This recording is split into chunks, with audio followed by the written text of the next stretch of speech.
Bonjour, bonsoir, chers amis internautes. Je suis mademoiselle Samdi Suali Nakama.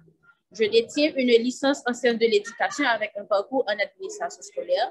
Actuellement, je suis étudiante en master en technologie de l'éducation. On se retrouve pour une nouvelle capsule vidéo qui présente l'autobiographie de grand homme qui se met au service des jeunes universitaires haïtiens.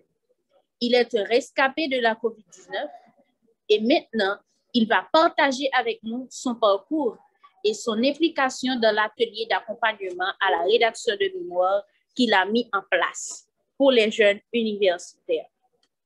Selon l'activité, soit docteur présente le mémoire, soit il demande au chef de file de se présenter. Mais à aucune occasion, vous ne vous présentez pas. C'est peut-être l'occasion de savoir qui est Pierre-Enoch François. En quelques mots ou en une phrase, dites-nous qui est Pierre-Enoch François. Bonjour, merci, bonsoir Nakama, bonsoir Desrosiers et bonsoir chacun de vous. Effectivement, dans les différentes présentations, j'ai toujours présenté les mémorants ou les chefs de file, mais peut-être c'est l'occasion de me présenter. Alors, si en quelques mots ou en une phrase, qui est Pierre-Enoch François, je dirais Pierre-Enoch François est un rescapé de la COVID-19 et qui se met au service des jeunes universitaires. Un rescapé de la COVID-19 qui se met au service des jeunes universitaires. C'est ça.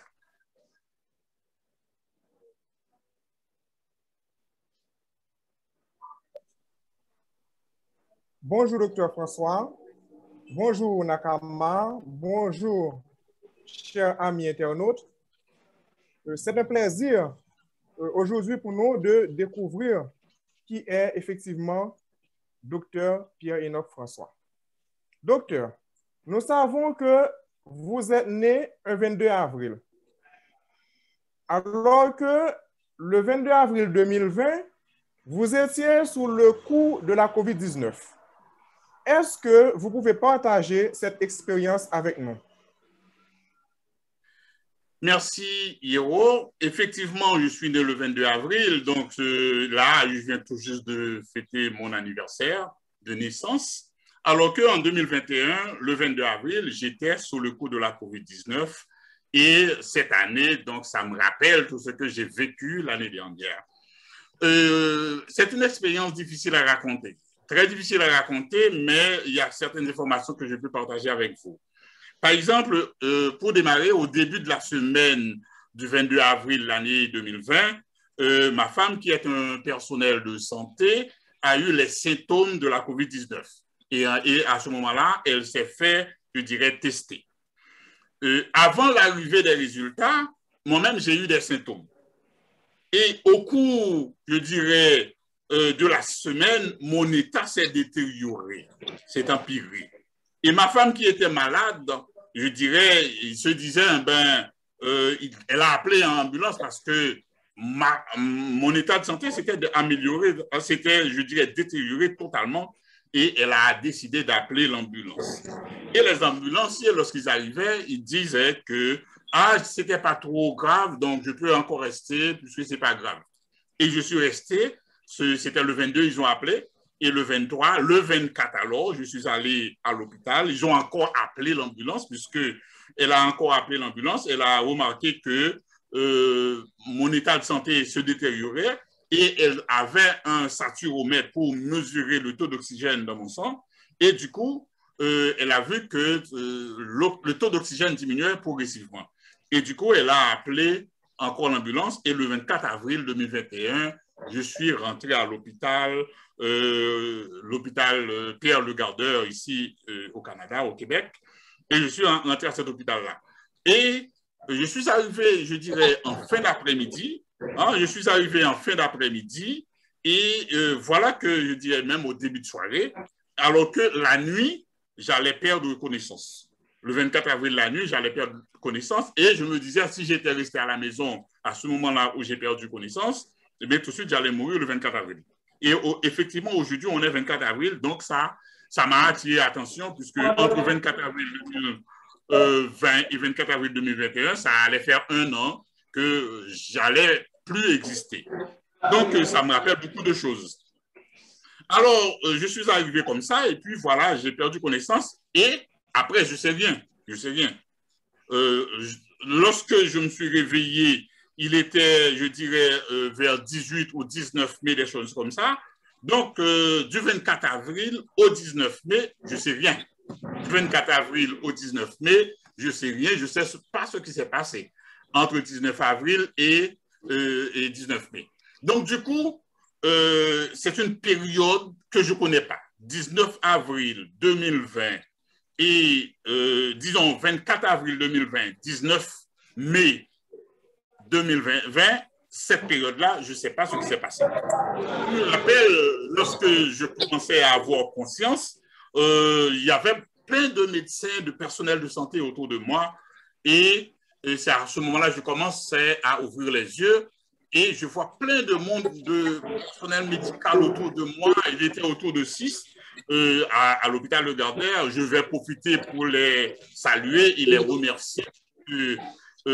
Si j'ai maintenant la vie, c'est grâce à leur effort. Leur effort, ils ont développé beaucoup d'efforts pour que j'ai la vie maintenant. Il faut dire merci à ces mots-là. Et c'était un combattant. Je fonctionnais comme un combattant. Et à ce moment-là, je me rappelais également qu'il y avait une infirmière qui tenait le combiné de téléphone dans mon oreille. Il y avait quelqu'un qui parlait et c'était ma femme qui me réconfortait et qui disait effectivement que je suis un combattant, j'ai l'habitude de traverser ces moments difficiles, donc je dois traverser ces moments difficiles. Et c'était très difficile puisque ma femme, par exemple, personne ne pouvait venir me voir et elle allait, je dirais, sur la cour de l'hôpital pour prier et pleurer. Et après, elle était obligée de retourner chez elle, puisque entre 24, je dirais, avril et 19 mai, c'était très, très long. Chaque fois, il y a de bonnes nouvelles, de mauvaises nouvelles. Les nouvelles n'étaient pas bonnes, etc. Et c'était beaucoup de la prière. Et puis, je peux profiter aussi pour remercier tous ceux qui ont contribué à un niveau ou à un autre par leur prière, notamment à la Radio Lumière, les gens qui, aux États-Unis, en Haïti, au Canada, en France, ils ont beaucoup prié et c'est grâce à leur prière maintenant que je suis vivant. Donc, c'est un exemple très, très important pour moi. Et je me rappelle, lorsque je me suis réveillé, je vois les calendriers, on regarde dans les calendriers des phrases que je ne savais pas avant, que je ne voyais pas avant. Et c'est très fort, ces phrases-là, les slogans, ça va bien aller, partout dans les salles, ça va bien aller, on ne lâche pas. Ça, c'était le slogan partout, c'est encore le slogan, on ne lâche pas et ça va bien aller. Et c'est cette phrase-là que j'ai vue pour la première fois en ouvrant les yeux à l'hôpital, dans la salle, on ne lâche pas, ça va bien aller. Et je comprends vraiment, ils n'ont pas lâché, sinon j'allais mourir. Donc, c'est une expérience vraiment difficile, vraiment difficile. Et lorsque je demandais voir le calendrier avec 19 mai, je demandais à une infirmière, à quelqu'un, je disais, mais je vois 19 mai là, est-ce que c'est ça? Il dit oui, on est au 19 mai. Alors que moi, je savais que j'étais rentré à l'hôpital le 24 avril. Donc, ça fait, je dis, ah bon, 19 mai? Oui. Mais ça fait long, donc je ne savais pas cette période du tout. Je n'étais pas là, j'étais absent. J'étais à l'extérieur de ce monde. Donc, ma femme me racontait un peu de ce qui s'est passé pendant que j'étais à l'hôpital. C'était beaucoup de prières, pleurer, etc. Et ça nous a frappés, mais Dieu nous a donné vie. Et maintenant, je suis vivant. Je suis vivant. Donc, ce qu'il faut dire aussi, c'est très marquant, puisque pendant que j'étais pas conscient et il y avait, je dirais, d'autres problèmes. À ce moment-là, j'avais un problème d'anémie que je n'avais pas avant. Donc, j'étais anémié. Mes reins ne fonctionnaient pas. Donc, vous savez, lorsque les reins ne fonctionnent pas, donc 2 jours, 3 jours, c'est maximum pour mourir. Donc, du coup, on me faisait de la dialyse. Donc, je ne savais même pas si je faisais de la dialyse. Inconsciemment, on me faisait de la dialyse 3 fois par jour. Et inconsciemment, de manière inconsciente, moi, je ne sais pas. Et même après ma libération, ou bien après avoir laissé l'hôpital, après le congé de l'hôpital, je suis rentré à la maison. Eh bien, en rentrant à la maison, je suis resté encore 1 mois à faire de la dialyse 3 fois par semaine. fois par semaine. Donc, en rentrant à la maison, en laissant l'hôpital, j'ai utilisé, on m'a donné une chaise roulante. Donc, j'ai laissé l'hôpital sur une chaise roulante. Et en plus, on m'a donné une machette pour marcher, puisque lorsque, en fait, je suis sur la chaise roulante, mais ça va s'améliorer. Mais après, je vais pouvoir utiliser la machette. En rentrant à la maison, on a dû un peu adapter beaucoup de choses pour que je puisse les utiliser. Il y avait une chaise spéciale pour que je puisse utiliser. Les toilettes, on a surmonté, un peu surélevé les toilettes pour que je puisse les utiliser. Donc, je ne peux pas me baigner seul, je ne peux pas m'habiller, je ne peux pas manger. Donc, il faut toujours quelqu'un pour me faire à manger, pour me baigner, pour aller à la toilette, tout. Donc, c'était très, très, très difficile, un moment très, très, très difficile. Donc, cette expérience, je trouve que c'est important de partager ces expériences avec vous. Et je me rappelle le dernier jour de la dialyse, après beaucoup d'analyses pour voir est-ce que ça fonctionne, eh bien, les gens, le personnel médical de l'hôpital de Gardeur, notamment dans la section de la dialyse, eh bien, ils ont applaudi ma guérison lorsque je disais, bon, c'était la dernière dialyse, tu ne vas plus faire de dialyse parce que c'est OK. Les reins fonctionnaient normalement avec le niveau correct, donc ce n'est pas la peine de faire de la dialyse, c'est fini. Et les gens ont, je dirais, le personnel médical s'est réuni pour applaudir la guérison puisque c'est un rescapé qui a guéri, qui a souffert et qui a passé toutes ces étapes. Donc, en dernier mot, je rends gloire à Dieu et je dis merci, le fait que j'ai la vie maintenant. Et voilà ce que je pourrais expliquer par rapport à cette expérience sur la COVID-19 que j'ai eue le 24 mai au cours du mois de mai l'année dernière. Merci. D'accord. Docteur François, est-ce que vous voyez un lien entre cette situation que vous avez connue avec la COVID-19 et ce que vous faites avec les jeunes universitaires? Alors, ce que je disais, pour moi, il y a un lien. Il y a un lien puisque j'allais mourir le 24 avril. Et du coup, si je disais, au retour à la vie, si je suis vivant, donc j'ai une mission à accomplir. Et cette mission-là, j'ai regardé comment travailler pour accomplir une de ces missions-là. À mon avis, l'une de ces missions, c'est effectivement ces jeunes-là qui sont dans des situations difficiles. Je dis situations difficiles puisqu'ils sont passés 3 ou 4 ans à l'université, ils ont terminé leurs études, mais ils n'arrivent pas à décocher le diplôme. Ce n'est pas leur faute. C'est pas, en fait, ils ne sont pas responsables, je dirais, parce que la dynamique n'est pas mise en place pour qu'ils puissent, je dirais, rédiger le travail. Et je dis, mais quand même, ces gens-là, ils souffrent, ils ne peuvent pas avoir le diplôme définitif. Ils ne peuvent pas, en fait, s'inscrire en programme de master, donc ils sont bloqués. Donc, du coup, je dis, si je mets en place, c'est un service que je vais rendre à la communauté, notamment les jeunes universitaires, pour qu'ils puissent avancer avec leur travail. Donc, c'est ça, c'était, à mon avis, il y a un lien. Si je suis encore vivant, c'est pour, je dirais, rendre des services. Et ça, c'est une des missions. Il va y avoir encore d'autres missions à accomplir avec les jeunes dans ce travail-là. Merci. D'accord, docteur. Est-ce que vous pouvez expliquer à l'auditoire ce que vous faites concrètement avec les jeunes et d'où vient cette idée? Bon, concrètement avec les jeunes, qu'est-ce que je fais? Ben, écoutez, je mets en place un atelier d'accompagnement à la rédaction de mémoire. Donc, comme ça, il y a des étudiants qui ont fini de l'université depuis 10 ans, depuis 15 ans, depuis 8 ans, depuis 4 ans, depuis 2 ans, mais ils n'ont pas le diplôme, ils n'ont pas la licence, parce qu'ils n'ont pas écrit leur mémoire, comme je disais tantôt. Donc, je disais, c'est un problème crucial. Donc, ces jeunes-là, ils ne se développent pas. Donc, il va falloir contribuer au développement personnel, au développement intellectuel et au développement professionnel de ces jeunes, leur permettant d'accéder à la connaissance scientifique. Donc, du coup, je développe cet atelier et je contribue, je dirais, à la démocratisation du savoir, je contribue, je dirais, au développement personnel, intellectuel de ces jeunes par l'atelier, puisque les étudiants avancent très bien dans la rédaction de leur mémoire. Comment ça se passe? Eh bien, ça se passe très bien, puisqu'on a, je dirais, plusieurs moyens, plusieurs mécanismes pour faire avancer les choses. Et on est dans une, je dirais, un mécanisme très intéressant. Donc, du coup, ça avance et que les étudiants sont très motivés à avancer avec la rédaction de leur mémoire. Merci. Docteur François, comment cela va se passer après la soutenance du mémoire par l'étudiant?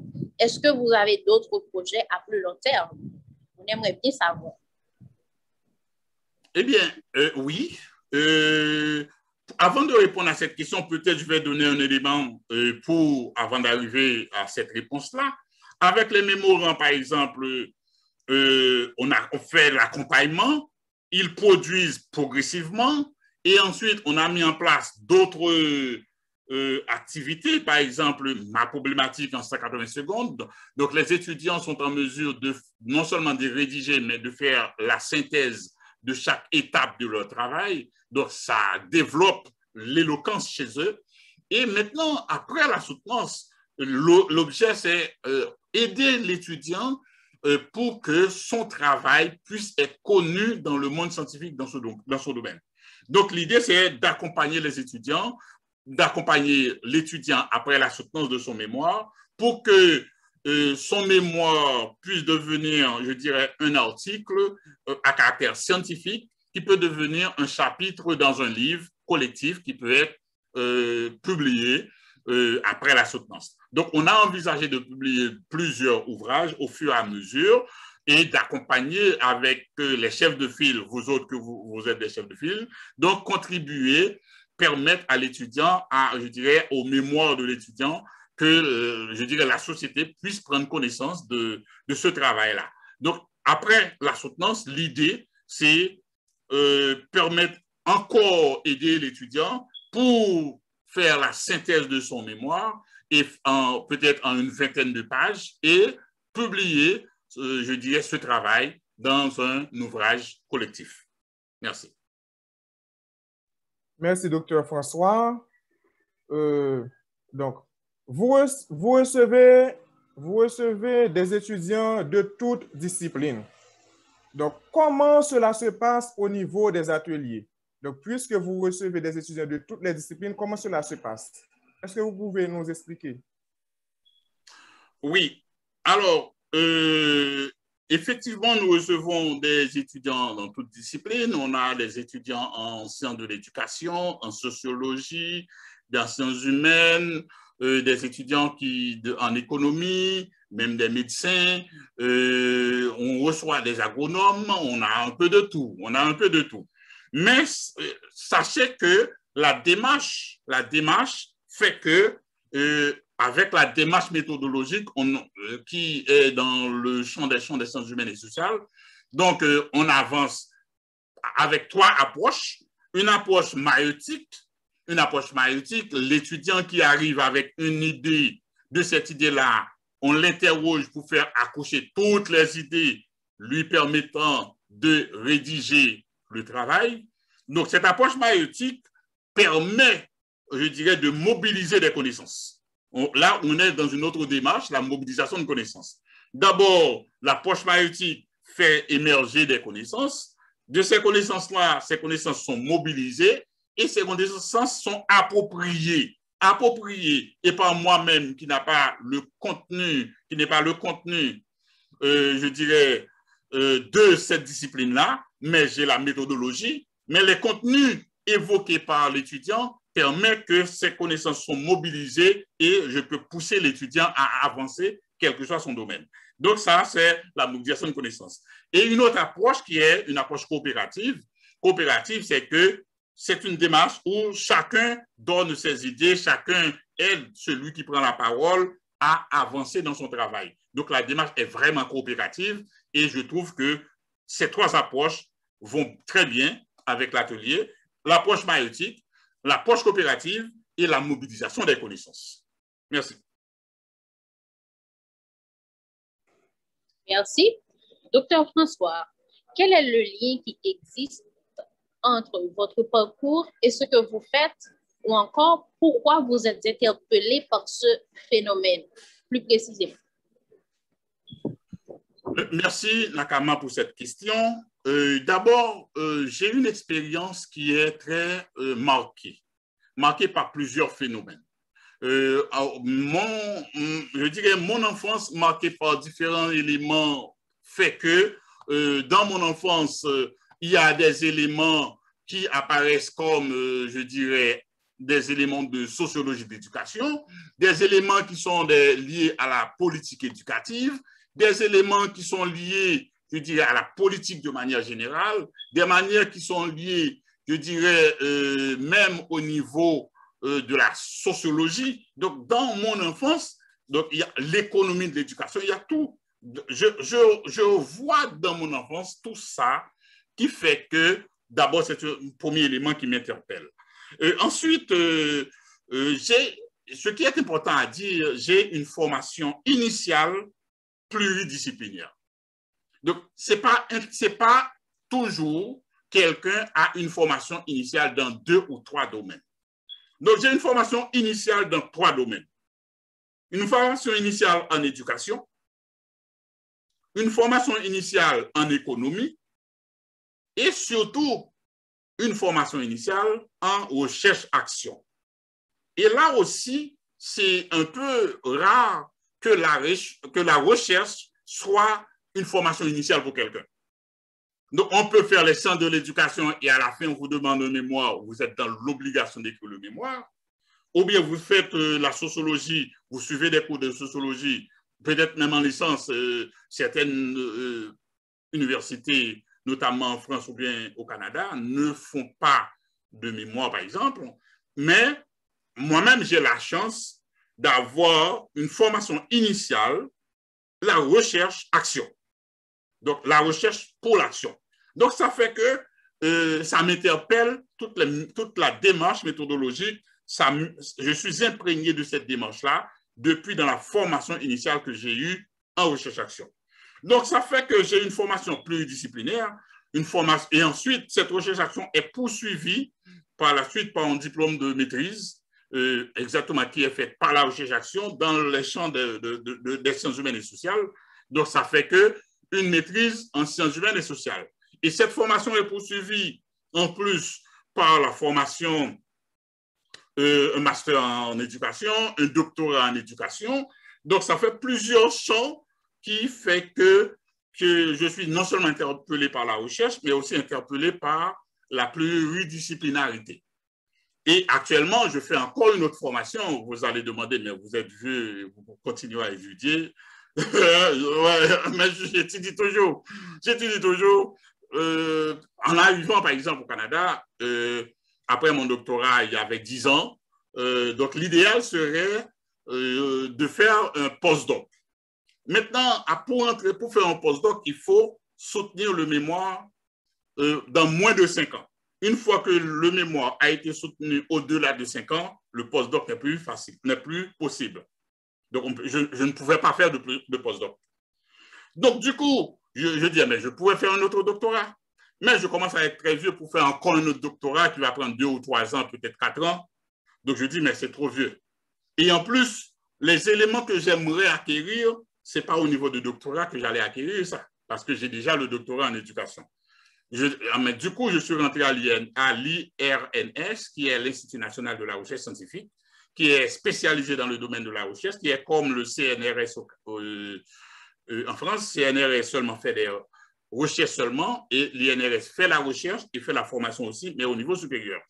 Donc, du coup, je suis rentré à l'INRS, pas dans un doctorat, mais plutôt, je refais un master, parce que dans les cours en master, vous aurez plus de cours pratiques.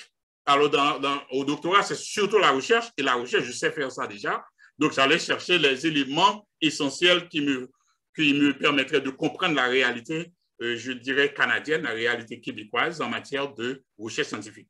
Et du coup, là, je me spécialise dans la recherche scientifique à l'INRS et ça me permet encore, ça me booster par rapport à tout ce que j'ai connu par rapport à mes compétences. Merci. Ah, docteur François, donc vous avez une formation initiale pluridisciplinaire. Donc, est-ce que vous pouvez partager avec nous un ou deux auteurs qui vous interpellent et dites-nous pourquoi vous êtes interpellé par ces auteurs? Ah, ça, c'est une question très intéressante. Peut-être un ou deux auteurs, il y a tellement, mais quand même, je vais insister sur deux auteurs. Je vais prendre deux auteurs. Le premier auteur, il s'appelle Henri Desroches. C'est un sociologue qu'on ne parle pas souvent. Henri Desroches, c'est quelqu'un qui m'a beaucoup façonné. D'ailleurs, Henri Desroches a mis une institution que moi-même, que j'ai passée dans cette institution-là, c'est le Collège coopératif de Paris, qui fait la recherche-action. Donc, Henri Desroches a mis plusieurs institutions de recherche-action qui donnent le diplôme de maîtrise de DEPS, diplôme de hautes études des pratiques sociales. Maintenant, Henri Desroches, c'est quelqu'un qui fait l'accompagnement comme je fais. Et je crois que dans une prochaine vidéo, on va présenter Henri Desroches avec quelqu'un qui connaît très bien Henri Desroches. C'est quelqu'un qui fait ce travail-là, le travail que je fais, Henri Desroches le faisait. Il recevait des jeunes chez lui pour accompagner dans la rédaction de leur mémoire. Donc, à la maison même, pas même à l'université, chez lui. Mais il reçoit à l'université, il reçoit au collège coopératif, mais il reçoit chez lui. Donc, cela veut dire cette dynamique de travail, d'accompagnement m'est initiée par Henri Desroches. À un moment donné, dans une autre vidéo, j'aurai la chance de présenter Henri Desroches de manière plus large. Mais Henri Desroches disait cette phrase qui m'a passionné et j'ai vraiment le disciple d'Henri Desroches, je fais le même travail. Henri Desroches disait, si un mémorand vient avec une idée, et avec cette idée, il va aider l'étudiant à rédiger 2 pages. Et ensuite, il va aider l'étudiant à rédiger 5 pages. Il va ensuite accompagner l'étudiant à rédiger 10 pages, 15 pages, 20 pages, jusqu'à ce que l'étudiant écrive le mémoire. C'est lui qui disait que je peux faire ça et il faisait ça. Et en tant que, maintenant je suis devenu disciple de Henri Desroches et je fais le même travail. Dans l'atelier d'accompagnement de mémoire, l'étudiant qui vient avec une idée, cette idée est transformée en objet d'étude. Cet objet d'étude est transformé en 2 pages. Les 2 pages sont transformées en 5 pages. Les 5 pages sont transformées en 10 pages jusqu'à ce que l'étudiant écrive son mémoire. Je crois que toi-même, Hiro, tu peux partager ton expérience avec nous puisque tu as été formé dans cette dynamique-là. C'est dans cette dynamique que tu as écrit ton mémoire lorsque j'étais avec vous. Est-ce que vous voulez partager avec nous, Hiro, avant cette expérience-là, puisque vous-même, vous avez été formé dans cette dynamique, puisque j'ai été ton directeur de mémoire, effectivement, et je me rappelle, on n'a pas eu de plan, je te fais travailler dans cette dynamique-là, vous ne vous rendez pas compte, mais c'était ma démarche à moi. Oui, docteur, un peu de mots. Oui, je me rappelle comme si c'était d'hier. Donc, lors de cet accompagnement, effectivement, je venais seulement avec une idée. Donc, vous m'avez accompagné et puis à chaque fois, je vous envoie par mail 1 page, 2 pages, ensuite 15 pages, 20 pages. Et je me rappelle, en moins de 4 mois, j'avais fini de rédiger mon mémoire. Donc, c'était une expérience vraiment intéressante. Vraiment intéressante. Merci. C'est ça. Donc, Henri Desroches, effectivement, Henri Desroches, c'est quelqu'un qui m'a interpellé.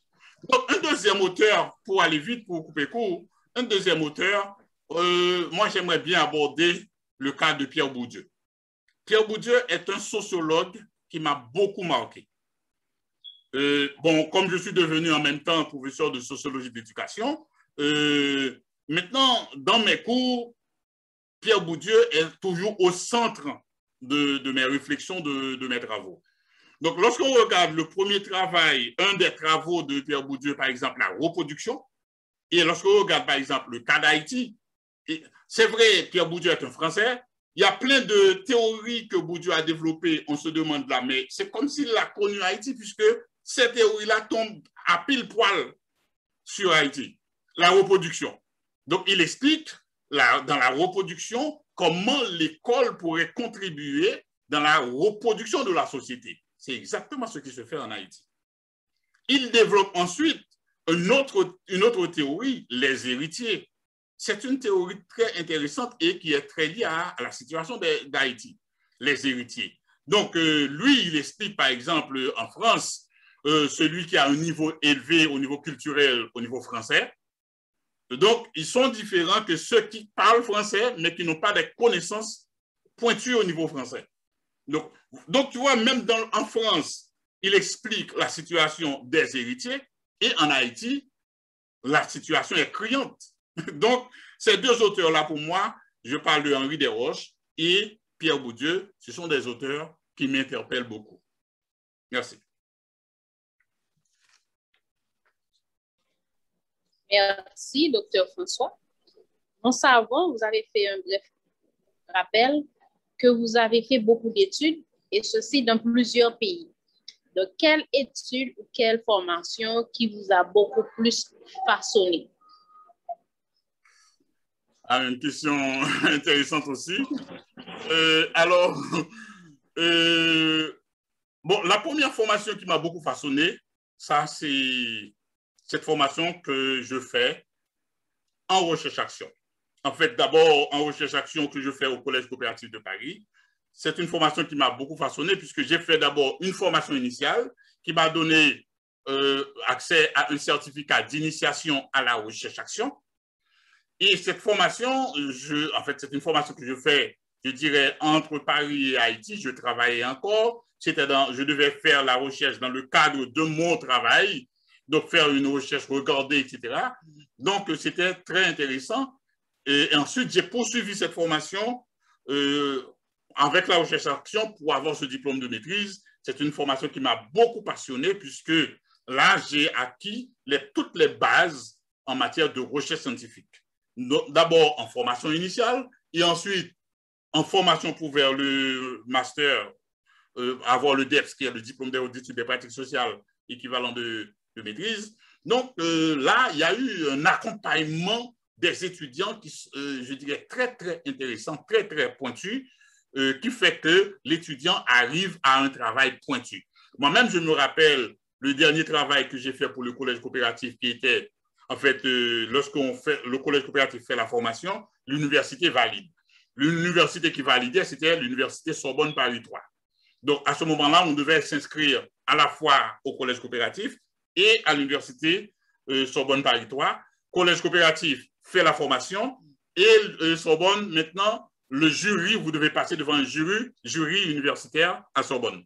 Donc, ce jury-là était très, très pointu. Avec moi-même, j'ai eu comme président de jury le président de la formation continue à Sorbonne Nouvelle. Et je me rappelle, c'était intéressant de dire ça, parce que je travaillais sur une thématique, notamment en Haïti, sur les surâgés. À ce moment-là, il n'y avait aucun livre sur les surâgés, et jusqu'à présent, il n'y avait aucun livre. Donc, il faut faire des recherches, il faut écrire, mais il n'y a aucun livre sur la thématique. Et moi, j'ai dû forger les informations et ça devient un document inédit parce qu'il n'y a aucun livre sur la thématique. Et à la soutenance, le jury donnait, je dirais, la mention suivante. Félicitations, premièrement, mention 1. Mention 2, avis favorable pour une inscription en 3e cycle universitaire, donc le doctorat. Mention 3, un vœu de publication. Donc, le jury a noté tout ça dans le diplôme. Donc, ça fait que dans le diplôme, il y a 3 mentions. Félicitations. Inscription, vœu, avis favorable pour une inscription en doctorat, 3e cycle. Et un avis favorable pour une publication de ce travail-là. Et effectivement, ce travail a été l'objet de la première publication, Avoir 16 ans à l'école primaire, les surâgés dans le système éducatif haïtien, publié aux éditions de Lamartine à Paris. Donc, c'est une formation qui m'interpelle beaucoup. Mais il y a une autre formation qui m'interpelle. La formation que je fais maintenant m'interpelle aussi. Ce que je fais ici, je dirais à l'INRS, l'Institut national de formation de recherche scientifique, ça m'interpelle beaucoup parce qu'il y a un coaching très, très pointu au même niveau que le collège coopératif. Et à ce moment-là, par exemple, l'étudiant, il est vraiment accompagné. Et tout ce qui se fait, c'est un accompagnement pour que vous soyez un professionnel dans le domaine de la recherche. Et moi-même, qui avais déjà un bagage assez important au niveau de la recherche avec le doctorat et les publications que j'ai faites, donc du coup, ça m'a imprégné et m'a mobilisé beaucoup de choses, beaucoup de concepts, et je dirais même très, très pointus, très, très avancés, parce que avec tout ce que je savais déjà, ça me donnait un moyen ou bien d'accaparer ou bien d'apprivoiser, de prendre tous les contenus disponibles pour ce cours et être un professionnel dans le domaine de la recherche scientifique. Donc, au moins, voilà deux. Je ne vais pas aller plus loin. J'ai envie de parler aussi de cette formation que j'ai eue pour être un spécialiste dans le développement et la réforme curriculaire qui s'est fait avec l'UNESCO pendant 1 an. C'est une formation très spéciale qui me permet, je dirais, de voir comment réaliser des travaux, des activités, mais avec la société civile. Parce que vous n'allez pas dire que vous allez faire une réforme curriculaire et que vous n'appelez pas la société civile à contribuer puisque l'école doit donner, la société doit dire à l'école, voilà le type d'homme qu'il souhaite avoir. L'école doit transformer les vœux de la société dans le curriculum. Donc, si vous faites un curriculum et que vous n'intégrez pas la société civile, vous faites votre affaire. Merci. Le micro. Merci. C'est vraiment intéressant, docteur. Donc, vous avez un parcours vraiment intéressant. Donc, ce parcours nous dit également que vous avez également eu beaucoup d'expériences. Donc, est-ce que vous pouvez partager avec nous 1 ou 2 expériences qui retiennent votre attention? Merci, Hiro. C'est une question ainsi intéressante. Alors, il y a 2 éléments dans les expériences. Pour moi, en fait, les expériences sont importantes, mais une chose qui est encore beaucoup plus importante, c'est le passage d'une expérience à une autre. Ça, c'est encore plus important pour moi, le passage. Le fait de passer d'un emploi à un autre. Donc, laisse-moi expliquer au moins le passage. Le passage, je me rappelle le premier emploi que j'avais eu, j'étais un professeur. Je n'avais pas encore les compétences nécessaires pour enseigner. Et je recevais un salaire dérisoire, dérisoire par rapport à cette époque. Mais je suis allé à l'école, j'ai démissionné pour aller à l'école. Et lorsque je retourne comme enseignant, le salaire est multiplié par 5. Après 3 ans de formation. Dans une deuxième fois, j'ai encore démissionné, je prends de la formation, chaque fois je prends de la formation. Maintenant, lorsque je passe à un autre emploi, le salaire est multiplié par 2, par 3, par 4. Et donc, chaque fois que je passe d'un poste à un autre, avec l'information que j'ai eue, donc ça fait que je passe de tel poste à tel autre. Pour moi, le passage d'un poste à un autre est très, très important dans cette dynamique parce que certaines fois, il faut décider, il faut faire des choix rationnels pour dire, est-ce que si je démissionne dans ce travail, je vais étudier pendant 3 ans, maintenant, il y a un coût à payer. Eh bien, en revenant, le salaire est multiplié par 3, par 4, par 5. Ça, le passage d'un poste à un autre, ça, c'est très important. Et c'est pour ça que c'est très intéressant pour que les jeunes puissent savoir ça. Plus ils se forment et plus ils ont la possibilité d'avoir des postes beaucoup plus intéressants dans la vie active. Donc, mais si je dois partager quelques postes avec vous, un travail, peut-être c'est le travail que j'ai eu comme recteur d'université, UPSAC notamment. Je me rappelle encore le passage de l'UNESCO. J'ai travaillé à l'UNESCO pour laisser le poste de l'UNESCO pour aller comme recteur. Là, à ce moment-là, je n'ai pas pris un poste mieux payé. Donc là, j'ai accepté de prendre un poste moins payé, puisque comme recteur, le salaire était faible après nous présente le quart. Donc, je prends, le salaire est diminué d'un quart pour aller être recteur à l'UPSAC. Mais je disais que j'allais fournir un service à la communauté. Et c'est cette dynamique de service que je suis allé à l'UPSAC. Et en arrivant à l'UPSAC, je vois que le service que je voulais rendre, c'était impossible. Et là, j'ai plié bagage et j'ai laissé. Merci. D'accord, Dr. François, vous venez de partager votre parcours avec nous et vos expériences. C'est très, très, très intéressant. Pour finir, quels conseils vous pouvez donner aux jeunes aujourd'hui, Dr. François? Merci. Aux jeunes, il y a plusieurs éléments que j'ai déjà évoqués. Par exemple, j'ai déjà évoqué plusieurs éléments. Par exemple, il faut se perfectionner. La première chose, c'est de se perfectionner et de viser loin. Se perfectionner, viser loin. Et ensuite, se donner les stratégies pour que les objectifs que vous avez fixés, vous puissiez les atteindre. Vous pouvez toujours vous donner des objectifs, mais vous n'identifiez pas des stratégies pour atteindre ces objectifs-là. Donc, il faut se donner, je dirais, des stratégies pour que les objectifs soient atteints. Donc, les jeunes, je les accompagne à se perfectionner de manière permanente. Moi-même, je dis, je suis encore à l'école. Donc, en réalité, si je reviens, je crois que peut-être quelques années, je n'ai pas été à l'école. Mais presque toute ma vie, je suis toujours à l'école. Donc, l'idéal, c'est de perfectionner, de se perfectionner pour être en mesure de répondre à la société. Et on est dans une société de savoir et on parle de l'économie des savoirs. Donc, cela veut dire plus on a des connaissances et plus on est utile et plus on peut servir, on peut avoir des postes plus importants. Et aux jeunes là, pour finir, les jeunes qui nous écoutent là, je souhaite vraiment qu'ils, au lieu de rester des éternels étudiants finissants, des éternels étudiants finissants, moi je les invite à participer aux ateliers. Il y a des jeunes qui ont terminé leur études universitaires, pas vraiment terminées, puisqu'ils sont des étudiants finissants, depuis 5 ans, depuis 6 ans, depuis 7 ans, depuis 8 ans, depuis 15 ans, qui n'ont pas la licence. Maintenant, je les invite à nous rejoindre pour bénéficier de cette formation, de cet accompagnement que je donne, que nous donnons, toi et moi, et surtout Nakama, Yero, que nous donnons pour que ces étudiants-là puissent avoir leur licence et ainsi développer leurs compétences personnelles, le développement personnel, développement professionnel et développement intellectuel. Donc, je les invite à nous rejoindre.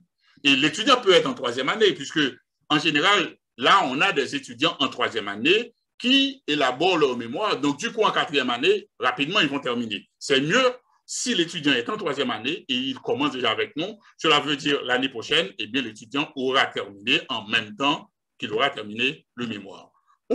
L'idéal, c'est aux étudiants de nous rejoindre pour qu'ils puissent avancer avec leur travail. Merci. Merci, Dr. François. Merci d'avoir accepté de partager votre parcours, un parcours très enrichissant avec nous. Merci beaucoup. Chers mémorants, étudiants finissants, Dieu a permis à Dr. François de sortir de cette situation si difficile. Je vous encourage donc à saisir l'opportunité d'intégrer l'atelier de mémoire et sortir avec votre licence ou votre master en main. La vie est courte, il faut en profiter à chaque seconde. Il n'est jamais trop tard pour changer de statut.